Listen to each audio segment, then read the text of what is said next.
um, it was brought to my attention more closely than usual because I was made aware that tomorrow Tucker Carlson is going to release a documentary on 9/11, which is supposed to say that it was all a lie from start to finish. And that, if it's correct, which I assume it is because that's what the Tucker Carlson preview said, that'll be very interesting indeed.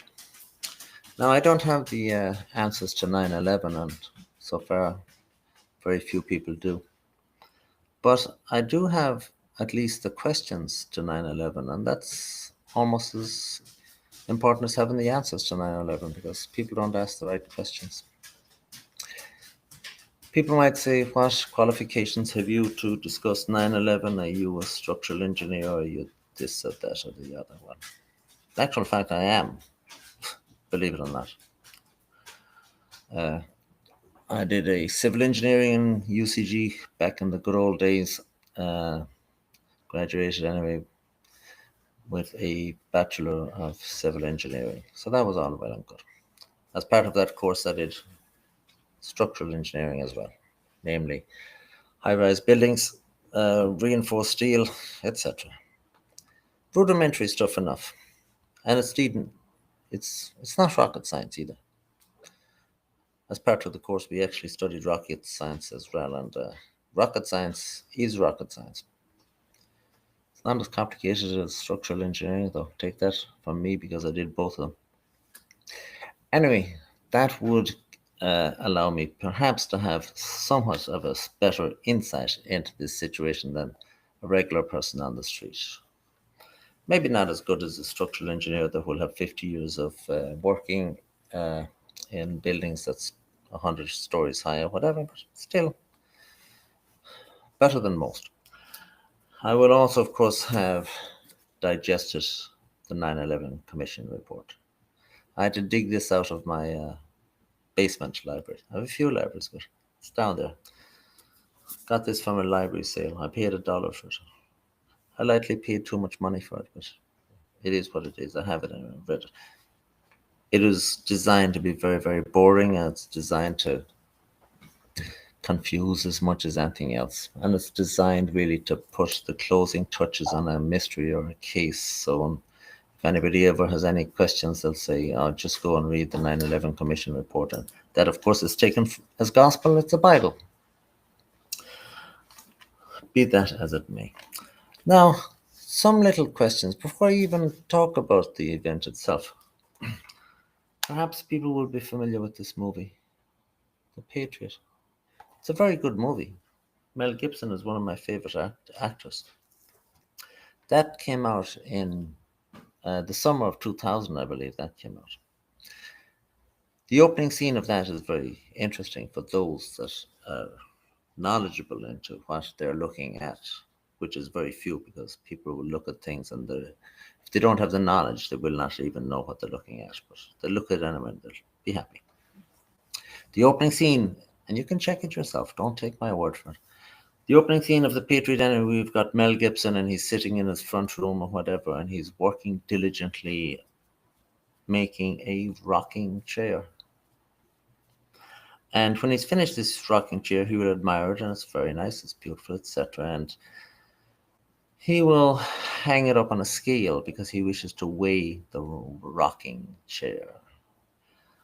And the scale, of course, will tell the weight of the chair, and the chair's weight is 9 pounds and 11 ounces. And he takes it down from the scale and he sets it on the floor, and he gently lowers his frame onto the chair, and it seems to be working very, very nicely. He is very, very happy, and a few seconds later, the chair crumbles into small little pieces.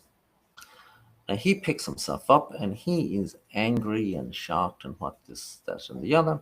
He takes up the broken chair and he tosses it into a room off to the side. And when we look into the room off to the side, well, guess what's in the room off to the side?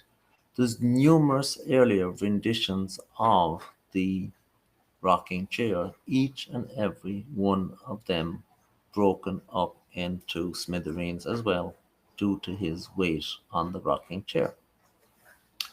You might say to yourself, well, why didn't he make it a little bit heavier and a little bit more sturdy?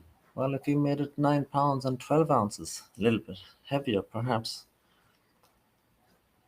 the event would have taken place the next day. I don't know. Anyway, but we are given to believe this happened in such a way, and we must ask questions, and there's a few oddities. We were told that some people from the Middle East boarded a plane up in Portland, Maine, going through security there. They flew down to Logan Airport, going through security there. Security in those days would be a lot more lax than it is today, but that's two securities anyway. They had baggage with them. Now remember, these guys are going on a one-way trip. There ain't no return ticket needed, and they most certainly do not need a change of clothes or anything like that at all. Let's just say they could be traveling very light. They got on two planes in Boston, and the planes took off, and off they went. Two other planes coming out of at different airports, they took off. 4 planes took off, 19 men, 4 in each of 3 of them and 3 in the other. And at sometimes into the flights, we are told that they using just box cutters, which is a very ineffective weapon if you're thinking of doing anything serious. They will have taken over those planes. Now, if I'm planning a hijacking, that's taking a huge chance, because these guys would not be the biggest and the strongest. And if there was a rugby team on one of the planes or whatever, well, we would know where that box cutter would end up, don't we? But anyway, they did it. Supposedly, they did it. Anyway, they flew off into the air, and sometime later, they commandeered the 4 planes, and now the 4 planes are coming to their targets, which is the Twin Towers and the Pentagon and some other unknown building, which wasn't hit because the other plane was taken from the sky. When the 2 planes hit the Twin Towers, we have seen a big plane and it flies into the tower. You would imagine that the plane would crumble because it's aluminum and it's hitting steel. But it does have a heck of an amount of a momentum. So that momentum will carry through indeed. It won't just bounce off. That momentum is very heavy. But in some of the video, we see that the plane's cone, the front of the plane, the nose of the plane, comes out the other side. That, of course, is an impossibility, regardless of the momentum, because the plane would be pancaked in and demolished. But the momentum and the bulk might continue on and create damage. That would be the first thing that you would say to yourself, this just cannot happen. But it did. Maybe it did happen. We don't know. That's one thing. Second thing I noticed that day, everybody, of course, is tuning in that day and watching it very, very closely.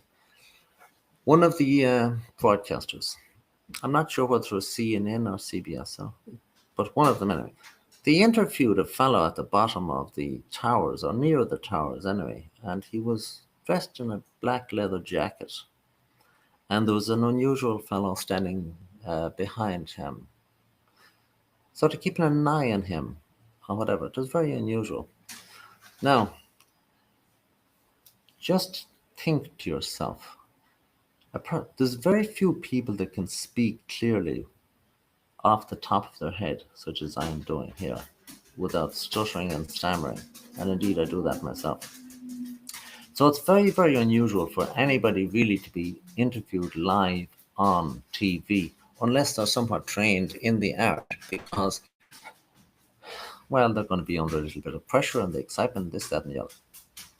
Now, to put a fellow, just a passerby, and interview him in the footprint of a major terrorist disaster and expect that person to be able to speak clearly, is next nigh to impossible. So that's another thing you must consider. Who is this fellow, or where did he come from, or what was his story? And he introduced the narrative.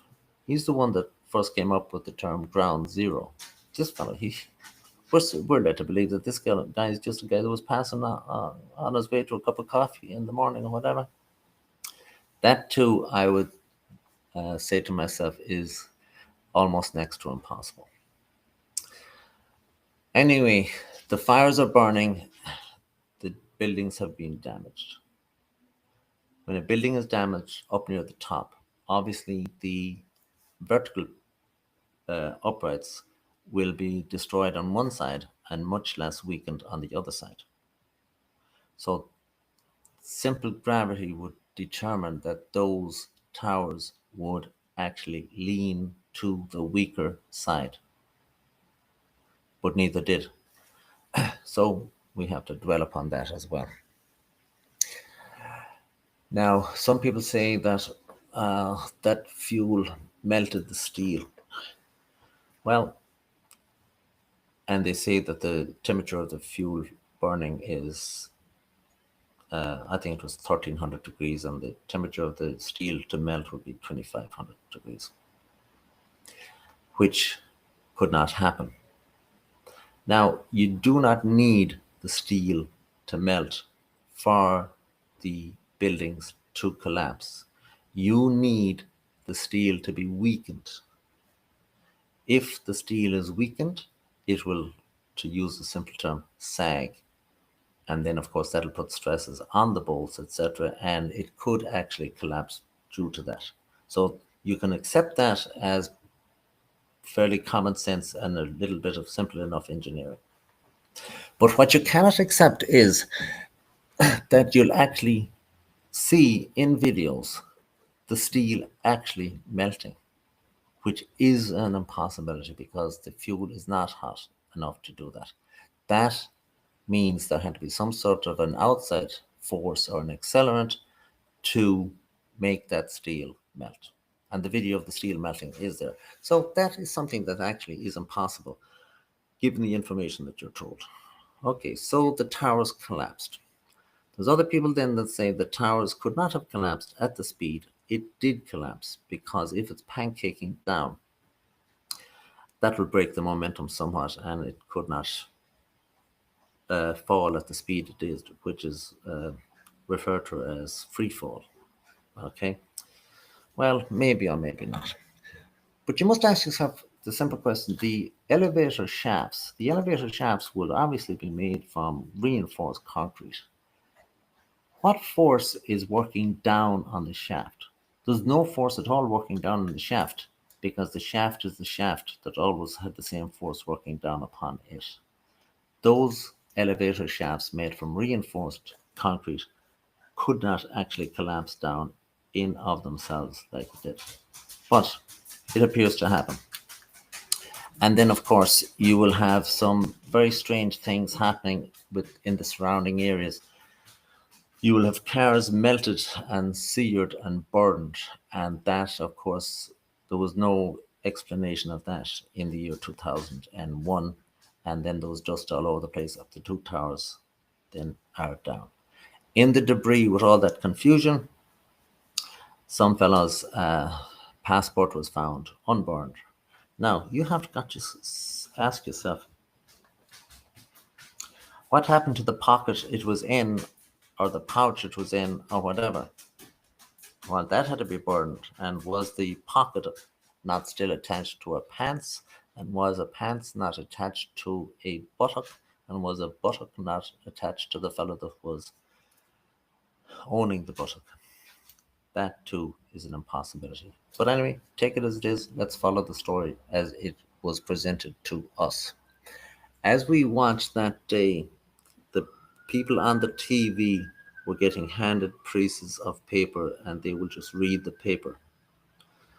And then you have to say to yourself, well, who printed those words onto the paper and where did it come from? And amazingly enough, the people over in London, the people in Sydney, the people in Canada, they all seem to be reading the exact same script, which meant all those words came from one location, and you can figure it out yourself where that location might have been. Okay, those were the two towers, and that was the end of the two towers for the moment. The next scene of activity was the Pentagon. We were told then that a plane flew into the Pentagon. Now, flying into the Pentagon, that takes some skill because that's not a 110-story high tower at 1,014 feet, whatever the height the towers were. I was up on the towers, but I can't remember the exact height. But they were high, they were over 1,000 feet. I think that's only a 3-story building. For that plane to fly in there, it had to be brought down, it had to be reversed through 270 degrees, it had to drop in elevation.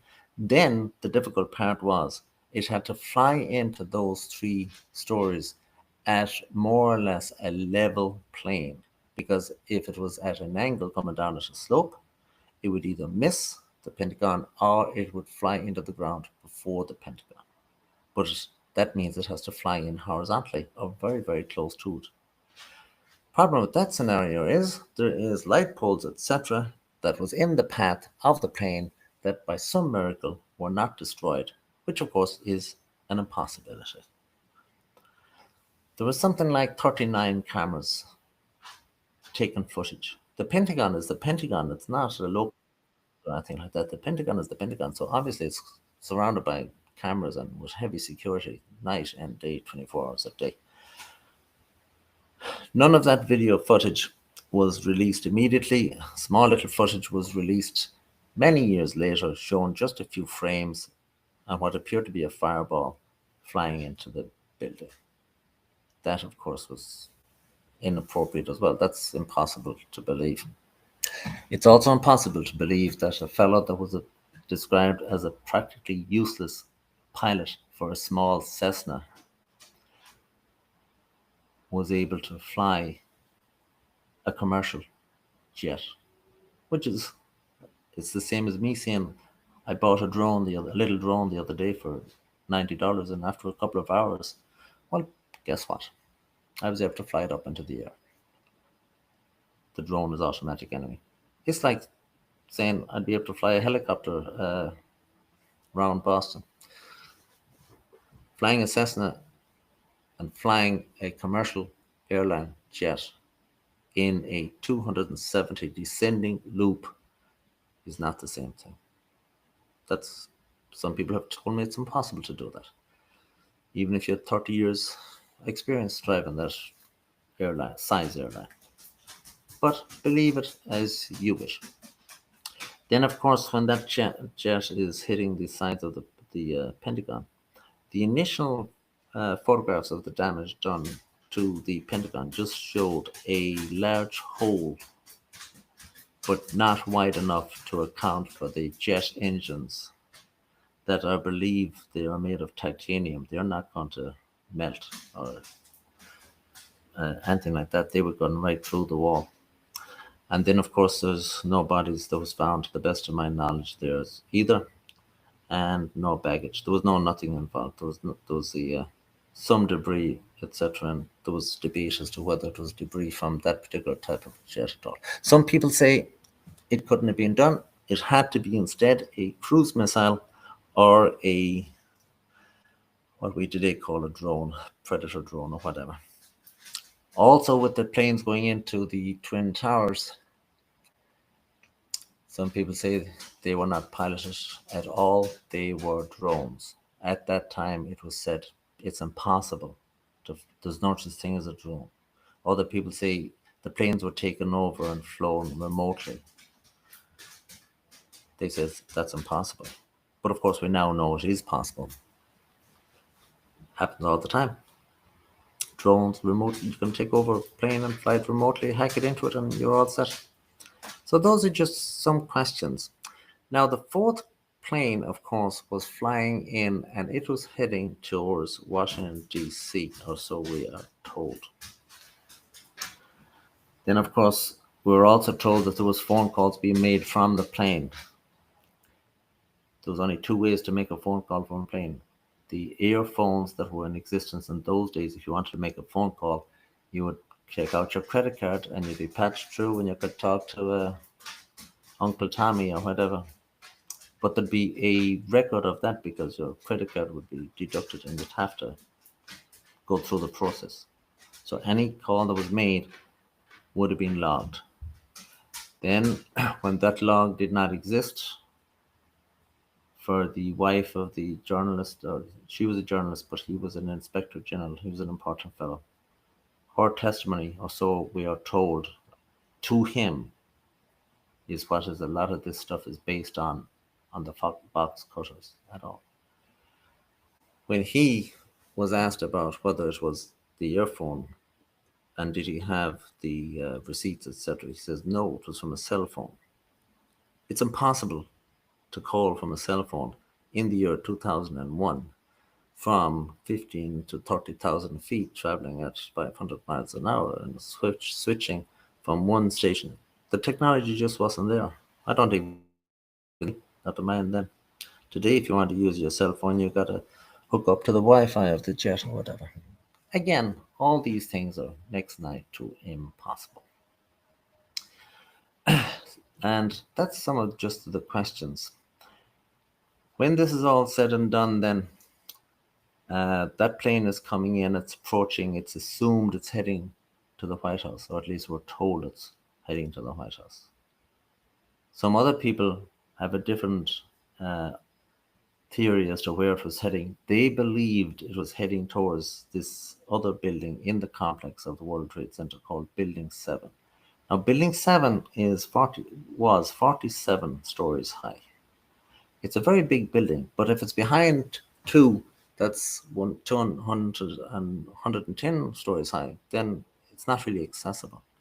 So it makes perfect sense if you wanted to target that building, you'd have the other two taken out first, and then the other plane is going to come in with a clear run in and destroy Building 7. Building 7 was not just a regular building. Building 7 was where the electronic files and all the records of both the CIA and the even more important NSA, and the more important, again, SEC, which is the Securities and Exchange Commission. There is a theory that a huge amount of money had gone missing the day before, $1 trillion. And the theory is that those records would expose who had actually stolen it. Some other people say no, there was a 30-year bond series coming through, and that had to be eliminated as well. We don't really know. So that building now is standing. It's burning from debris from about 10 a.m. and now it's into the afternoon. The plane that was coming in maybe to hit that, we are told that the passengers got together and they charged the hijackers and overpowered them. And in the melee and in the struggle, the plane just nosedived into the ground. Problem with that situation is the debris from that particular plane is spread over a wide area, which means one thing and one thing only: the plane broke up in, which most likely was the result of it being hit by a air-to-air missile. People that have looked into this, they have identified a pilot of a fighter jet that supposedly shot down this plane. But the US Air Force shooting down this plane would not fit nicely into the narrative at all. So that story is submerged. You can believe it or not. I don't know. Maybe it is. Maybe it isn't. But it's just another facet of the whole thing. Now, when the plane did not hit the building, it's a problem then, because those records must be destroyed because that was the objective in the opinion of some. So about 5 p.m., guess what happened? The building totally collapsed.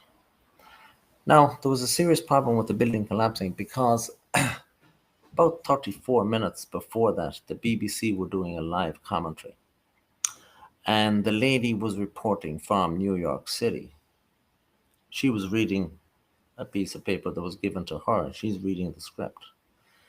And the script is saying the Solomon Building, which was the official name for the Building 7, it has collapsed. But while she was saying this, of course, everybody looking over her shoulder could see that the Solomon Building, that is Building 7 in the background, was still intact. It hadn't collapsed at all. So somebody had written this before the event. Well, they either could tell the future or the plan had gone awry. So the building anyway imploded and it collapsed in freefall, exactly like any building that will be brought down by a controlled demolition. And that was the end of Building 7. Now, the fellow that owned or had the lease on these two buildings, he had them well insured. He had insured them for double the price, and he paid a significantly less amount of money that you might have thought for those buildings, because those buildings were very much contaminated with asbestos. They were actually nearing the end, or indeed well past the end of their life, and they would have to be totally rehabbed, and you can imagine what that would cost. This fellow, anyway, his name is Silverstein. Silverstein was a man of habit, and his habit was the same every single day. He would have his breakfast up on the beautiful restaurant up there at the top of the tower.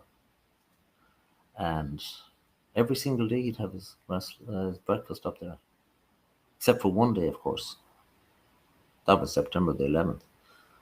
We're told that he had to go to the dentist that day.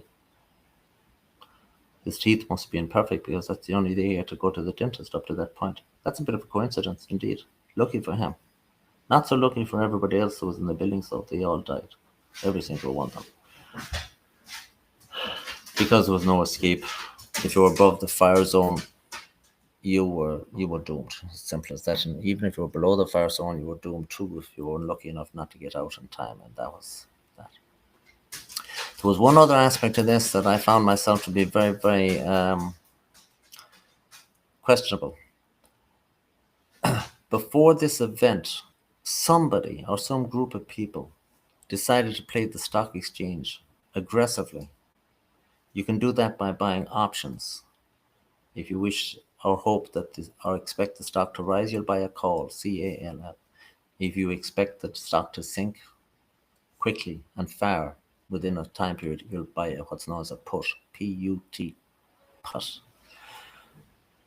These are very, very high gambles, but the return is very, very high if you just so happen to be lucky or otherwise enough to hit it. And it just so happened that some group of people had bought a huge amount of puts on the airline stocks, which, when the airline stocks fell a very significant amount, they became very, very valuable indeed. Now, you cannot just walk in off the street and buy a put or a call or an option or even any share at all or a security. You've got to give your social security number, your name, etc. You've got to give everything about yourself. Otherwise, you cannot open a trade on the stock exchange. So those puts were worth a lot of money, but they were not sold or exercised, which means that whoever had bought them realized that they had made a mistake. And if they exercised or sold those puts, they would then have to answer the obvious question: did you know that this was going to happen? They decided not to do that. Now, that is a very, very important thing. That is a smoking gun. That is only gets one line of a mention in this book, because I read it twice to see it's swept under the carpet.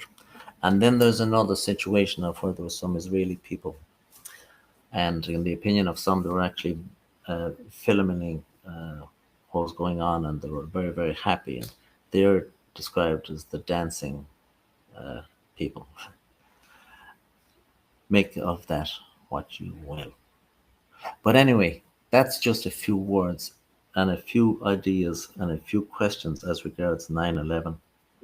And we will await what Tucker Carlson will tell the rest of the world tomorrow. Thank you very much for watching, as usual.